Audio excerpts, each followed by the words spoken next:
இன்னைக்கு நீங்க எல்லாம் பணத்தை வச்சு அரசியல் பேசுறீங்க. உங்களுக்கு தெரியுமா என்னமோ என் புள்ள விஜய் முத படம் நாளைய தீர்ப்பு படம் நடிச்சான்.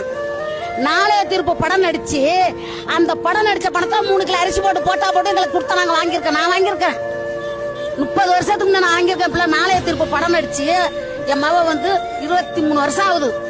நாளைய தீர்ப்பு படம் நடிச்சா அப்பயே அரசியல் அரிசி போட்டு கொடுத்தா நாங்க வாங்கணும். என் தலைவர் என் தலைவியும் போட்ட பிச்சை இன்னைக்கு நீ வாழ்ற. அன்னைக்கு என் தலைவர் ஜெயலலிதா போடணும்னா திருக்கோளையில இருப்பேன். இது நடந்திருக்கும் கண்டிப்பா. நாங்க போட்ட பிச்சையில என் தாய் என் தலைவர் நடிச்ச படத்துல நீ வந்து ஆண்டுகிட்டு போய் தமிழ்நாட்டை ஏமாத்தி கையில வச்சு தலைவர் உன் வீட்டு குடும்ப அரசியல் நடக்குது. ஏன் எம்ஜிஆர் வந்தாரு குடும்ப அரசியல் பண்ணாரு, அம்மா வந்தாங்களா பண்ணாங்களா? அதே மாதிரி என் பிள்ளைய வரான் பண்ண மாட்டான். நேர்மையான அரசியல் பண்ணுவான். நேர்மையான அரசியல் பண்ணி ஏவன் தலை எடுத்து மாறும்னு பாரு. அன்னைக்கு தெரியும்பா.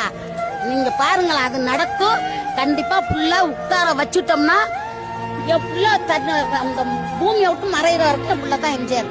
இதுல மாற்றமே கிடையாது.